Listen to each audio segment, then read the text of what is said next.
Welcome to Light Up TV 1, a place for you. But this is like an old-time revival, isn't it? An old-time revival. And a special thank you to Erica, because today America is a nation in grief, a nation in shock, and a nation in mourning. Less than 2 weeks ago, our country was robbed of one of the brightest lights of our times, a giant of his generation, and above all, a devoted husband, father, son, Christian, and patriot. Charles James Kirk was heinously murdered by a radicalized, cold-blooded monster for speaking the truth that was in his heart. He was violently killed because he spoke for freedom and justice, for God, country, for reason, and for common sense. He was assassinated because he lived bravely, he led boldly, and he argued brilliantly without apology. He did what was right for our nation. And so on that terrible day, September 10th, 2025, our greatest evangelist for American liberty became immortal. He's a martyr now for American freedom. I know I speak for everyone here today when I say that none of us will ever forget Charlie Kirk, and neither now will history.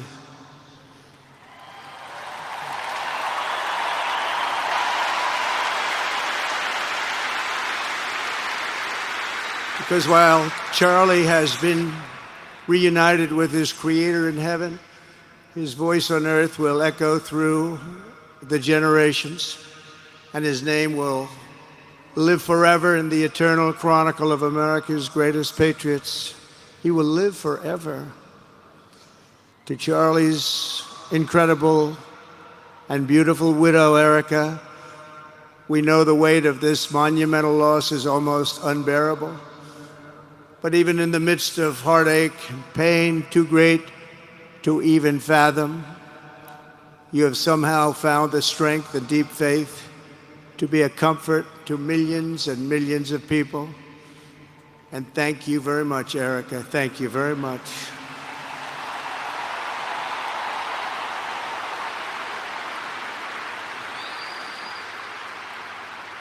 Today, an entire nation wraps its loving arms around you and your beautiful children.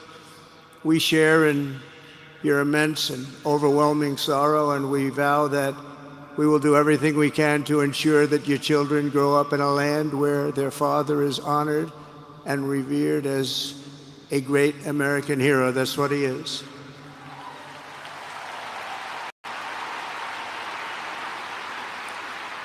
To Charlie's parents who lost their beloved son, and to the entire Kirk family, we know that no words can ever be enough to fill the void he leaves behind. That's a void that just can't be filled. But I hope the extraordinary outpouring of emotion over these past 11 days has comforted you with the knowledge that your son brought more good and love into this world in his 31 short years than most people, even very, very successful people, can bring in a lifetime.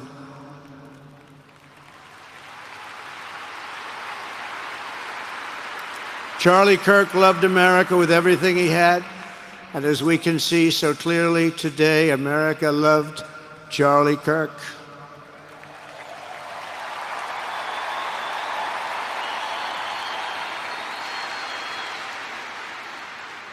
And he could always draw a big crowd. Look at this today. Look at what's gone on.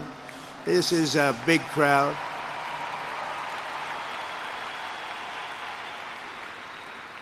Here today we have the Vice President of the United States, J.D. Vance.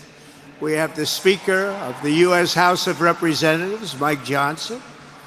We have countless members of the United States Senate, and I'm sorry I'm not going to introduce you, but I'll be up here. They're all over the place.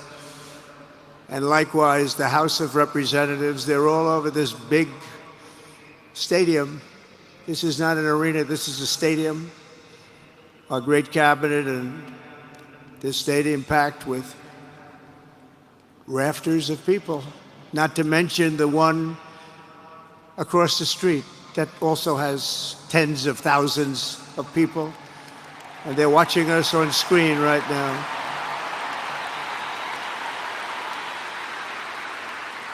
And I'm sorry we couldn't get you in. If anybody would like to give up your seat, please walk across the street. But this is like an old-time revival, isn't it? An old-time revival.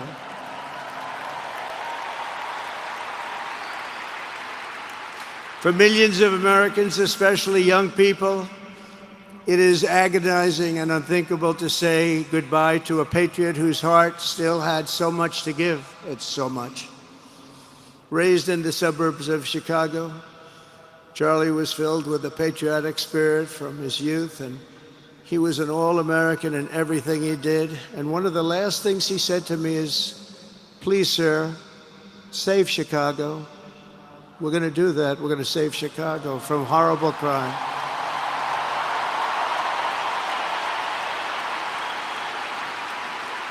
In high school, he was the quarterback of the football team and the captain of the basketball team. He was a good athlete. A lot of people don't know that about Charlie.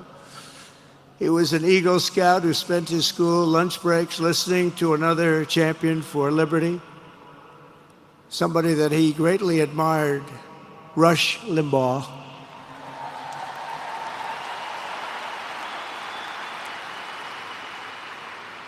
But what was even more important to Charlie than politics and service was the choice he made in the 5th grade, which he called the most important decision of his life, to become a Christian and a follower of his Savior, Jesus Christ.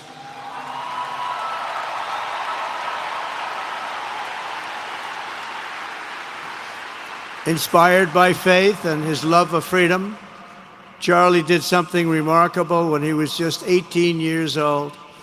On the advice of a mentor who told him to put off going to college because he was doing so well, he devoted his life to converting young people to the conservative cause. How did he do? Take a look. How did he do?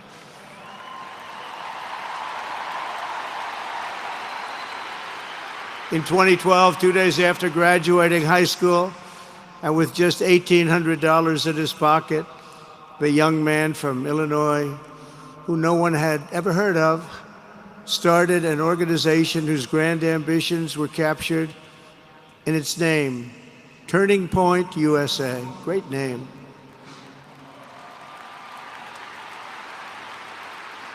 And I have a feeling it's going to be bigger and better than ever before. Does that make sense? It's going to be bigger and better than ever before. Look at what's happening. 12 years ago, Charlie walked onto his first college campus, the very liberal University of Wisconsin at Madison.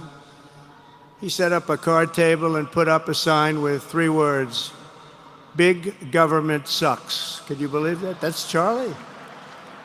That day, Charlie talked to every student who approached him, most of whom were probably quite a bit older than he was. Finally, after many hours, he found the first ever Turning Point chapter leader.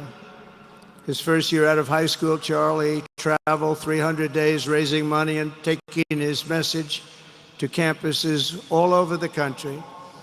He lived out of his parents' basement, and they actually loved having him there. They loved Charlie. Everybody loved Charlie.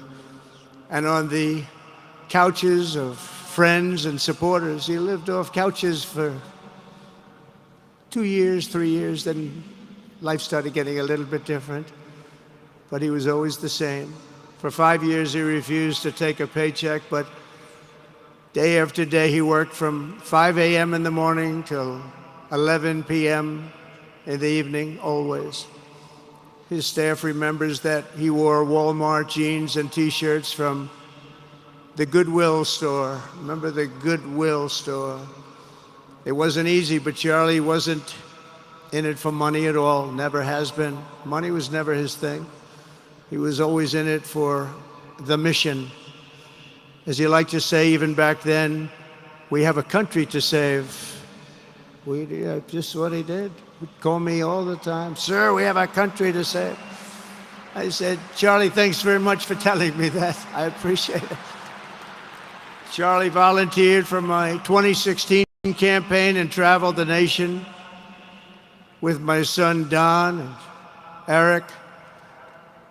I got to know him very well and saw immediately that Charlie was actually a master builder of people. It was Charlie who first started organizing young black conservatives hungry for support and leadership. It was Charlie who stood up for persecuted Christians and Jews on college campuses.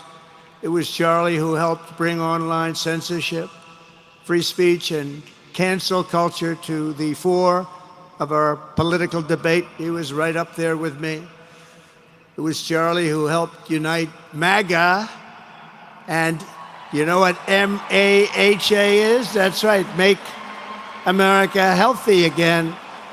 And tomorrow we're going to have one of the biggest announcements, really medically, I think, in the history of our country. We're going to be doing it with Bobby and Oz and all of the professionals. I think you're going to find it to be amazing. I think. Thank you for watching this video. Please subscribe, like and share.